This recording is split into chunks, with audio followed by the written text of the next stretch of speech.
Ողջունում եմ բոլորին, հուսամ բոլորդ լավ եք։ Այսօր կներկայացնեմ հաջորդ շաբաթվա կանխատեսումը, այն է ապրիլի 20-ից մինչև 26-ը ընկած հատվածը, եւ միասին կհասկանանք, թե ինչպիսին են էներգիաները եւ ինչ գործողություններ կարող ենք պլանավորել գալիք շաբաթվա ընթացքում։ Մինչև առաջ անցնելը, եթե մինչ այժմ դեռ չգիտեք, թե որն է ձեր անհատական էլեմենտը, որ կենդանակերպի տարում եք ծնվել, ապա սկանարեք այս QR կոդը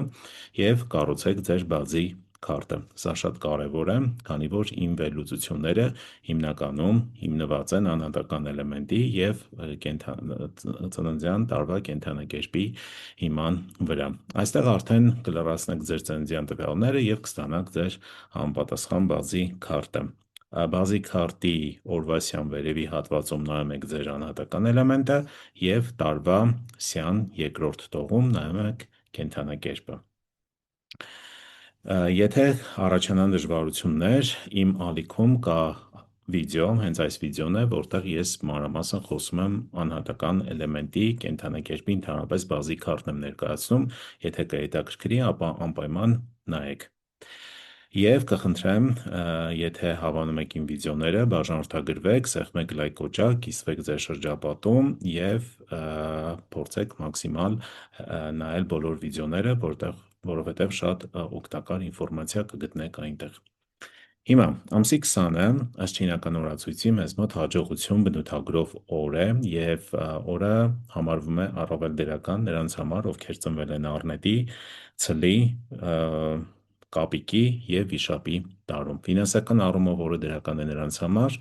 ում անհատական էլեմենտը մետաղ յան է։ Ընդհանրապես այս օրերը, հաջողություն բնութագրող օրերը չինական մետաֆիզիկայում օրացույցում համարվում են շատ դրական օրեր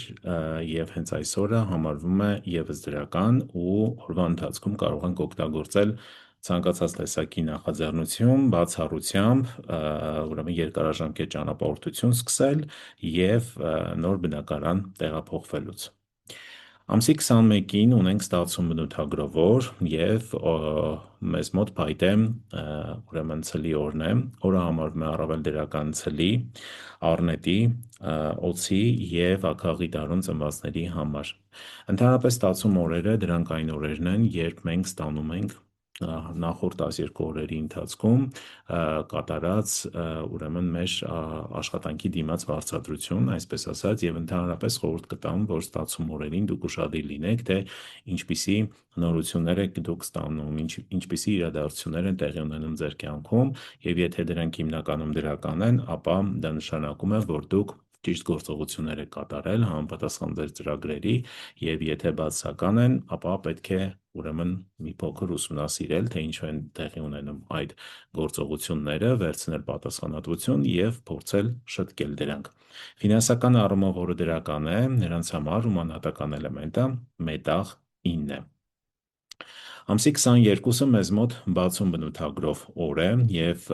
օրը ընդհանուր առմամբ համարվում է դրական եւ ապրիլի 22-ը ինքնին եւս շատ դրական օր է համարվում, կարող ենք իրականացնել ցանկացած տեսակի նախաձեռնություն բացառությամբ ամուսնության։ Օրը համարվում է դրական վագրի, ձիու, շան եւ խոզի տարում ծնվածների համար, ֆինանսական առումով դրական է նրանց համար,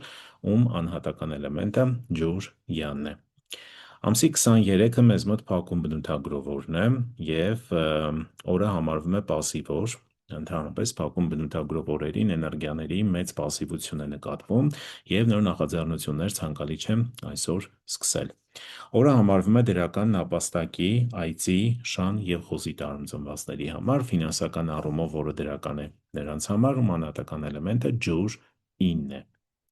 Ամսի 24-ին ունենք հիմնադրում բնութագրող օր եւ բավականին դրական օր, ինչպես տեսնում եք, այստեղ այս նշանը դրել եմ, աստղով նշանը, ու օրը համարվում է դրական, կարող ենք օգտագործել որոշակի նախաձեռնություններ իրականացնելու համար, հատկապես օրը կարող են օգտագործել նրանք, ովքեր ծնվել են առնետի, վիշապի, կապիկի եւ աքաղի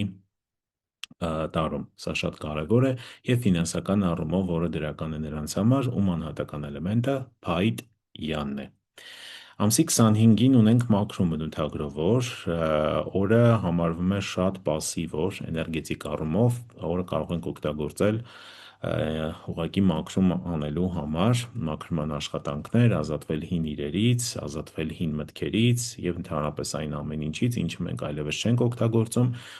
կամ այն ամենից, ինչը մեզ խանգարում է, հա, եւ հոգեբանորեն եւ ֆիզիկապես։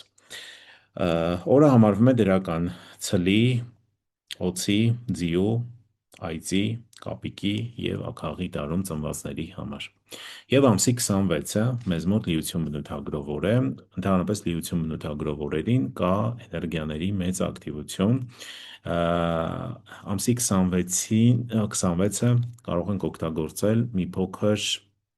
ներքին աշխատանքներ կատարելու համար, ի նկատի ունեմ մի փոքր ավելի խորանանք դեպի ներս ու փորձենք հասկանալ,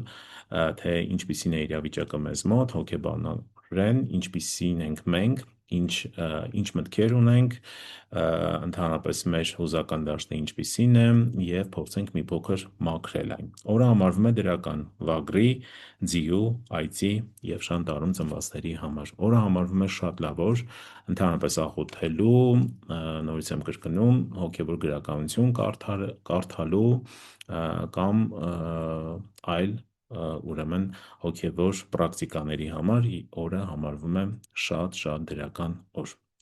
Այսքանը այս շաբաթվա համար, մաղթում եմ ձեզ դրական, արդյունավետ շաբաթ, լի նորություններով, դրական նորություններով, չմոռանաք բաժանորդագրվել, մինչ հաջորդ անգամ։